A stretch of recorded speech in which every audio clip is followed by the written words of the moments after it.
Welcome back to the Golden Takes channel. The trade deadline was last week, and I gathered my thoughts and sat back, and now I am ready to give my opinion. Let's talk about this crazy 2026 NBA trade deadline. My name is Golden Takes, and this is my Golden Take. And I gotta worry about trade talk. I'm the MVP. I'm the MVP of this league. The best basketball players in the world. I was honored with the MVP. The MVP, the best basketball player in the world. And when I lose, this is what I gotta go through. You're up 2-0. What's the story? Are you not happy, or you're only half happy, or? Still to be happy about. You're up 2-0. Job's not finished. Job finished? I don't think so. Okay. Fellas, we work all year long for it, man. Shaq the man, most dominant player in the world. Championship, it's ours. Love it, it's beautiful. Mwah, 2G, baby, you love it. We out. So I took screenshots of each trade I want to talk about, so let's go in that order. First was the Chicago Bulls acquiring Jaden Ivey and Mike Conley.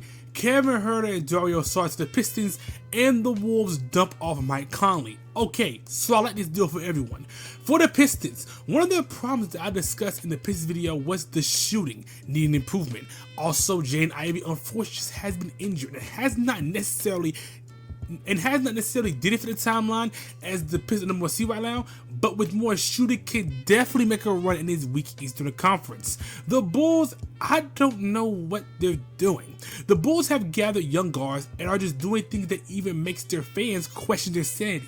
The Bulls also traded Ayo DeSumo to the Wolves for Rob Dillingham essentially. The Bulls should use Rob Dillingham and give him a chance to see if he's a bust or truly can use his value. The Timberwolves in both these deals are winners. Ayo is more versatile in scoring and can relieve the pressure of Edwards. Also, dumping off Conley and then setting him back for less is just a W entirely. Next up is the Grizzlies trading Triple J, John Conchar, Jock Langdale, and Vince Williams Jr. to the Utah Jazz for Walter Clayton Jr., Kyle Anderson, Taylor Hendricks, and Georges Niang, and 3 future first-round picks. The Grizzlies are now in rebuild mode, and it makes sense to get off Triple J. Now, I'm not that high on Triple J compared to other people in this community, but I still understand the value he has. But I really thought that Ja was more of a priority to trade more than Triple J, but it makes sense. Ja's trade value that I touched on my Death of Small Guards video plummeted, and the Grizzlies needed something and got 3 first-round picks, which aren't that valuable, but hey, it's nothing. Now for the Utah Jazz, I really don't understand what the Jazz are doing, as the Jazz were very hesitant to give any picks to trade anybody or give anybody, but were quick to give 3 for Triple J. I don't know. I mean, Triple J is such a net neutral player, and he's not going to add games or lose them games, so it's still going to allow them to get a good first round pick, but what are they trying to build? I honestly don't know. A great trade for the Grizzlies, but for the Jazz, I'm confuzzled. Now, let's talk about James Harden. Harden is again traded, and this time to the Cleveland Cavaliers for Darius Garland, and I think this is a good trade for trade. Let's start with the Cavs. Darius Garland, ever since he suffered from turf toe, just hasn't been able to play consistent basketball, which is making the Cavs team suffer. Donovan Mitchell has made it known that he wants consistent help, and that if he doesn't get that, he will definitely want to leave. The Cavs are paying Garland more money than Harden wants, but not the consistency that Harden give you, so it just makes sense. Harden wanted more money, as the Clippers didn't want to pay Harden, and Harden is on the player option, so he can opt out, and then the Clippers will get no value for him, and that value comes the name of Darius Garland. Garland gives the Clippers a young face in the rebuild phase, and they traded Zubac to Indiana, and Kawhi is playing some of the best basketball we ever seen, and I'm really surprised he wasn't traded. The Clippers are again in rebuild mode, as at one point they had a team that people compare to the Jordan Bulls, and now after only 1 conference finals appearance, they are rebuilding. In terms of the Cavs, they definitely upgraded, and even with Harden's woes in the playoffs, it is definitely better than Darius Garland. The Boston Celtics traded for Vucevic, and the Bulls got another guard in Anthony Simons. This could be a fast one, as the Bulls again got another guard, but the Celtics improved with finally getting a center. Big Vuk gives the Sixers another season where Jaylen Brown is having a great season and that allows them to compete in the East. The Bulls, why do you need so many guards? Now it's time for Anthony Davis. Now, I didn't make a video on the Trae Young trade entirely, as I mentioned it in my Death of Small Guards video, but now with Anthony Davis, let me discuss this. So, the Dallas Mavericks traded Anthony Davis, Jaden Hardy, D'Lo, and Dante Exum to the Wizards for Chris Middleton, AJ Johnson, Malachi Branham, Marvin Bagley III, 2 first-round picks, and 3 second-rounders. For the Wizards, I like this deal.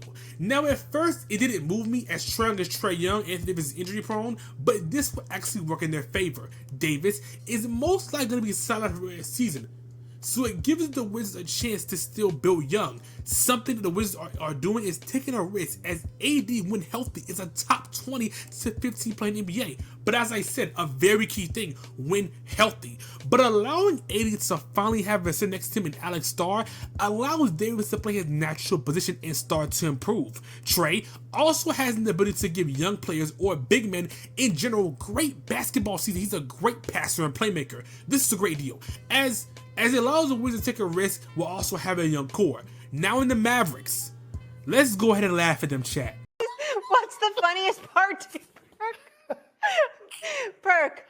What? Oh. This is what they got for Luka Doncic, a team that wanted to prioritize defense, and look how that turned out.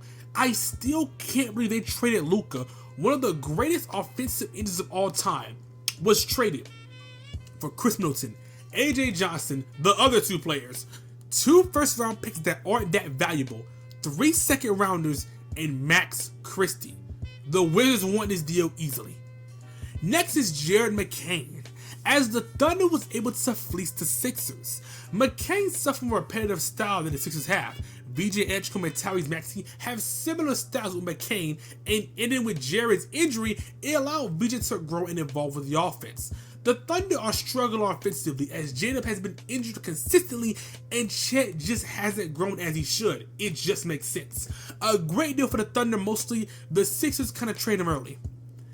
The last one is my Warriors, trading Jonathan Kuminga and Buddy Hield for Kristaps Porzingis. Now, Kuminga being traded was just something that needed to happen, as Kuminga just hasn't had time in the offense at all, and Kuminga was fed up. The Hawks already traded Trae Young and didn't get AD, so giving Kuminga a chance isn't a bad idea, as it gives them something to build on with Jalen Johnson. Now for the Warriors, Curry, request a trade, dude. This is getting bad. Porzingis barely plays and is injury prone, who, yes, has high highs, but it's hard to get them. I just don't believe this is enough at all. And just another first round exit if we can even get there for the Warriors. My name is Golden Takes, and that was my Golden Take.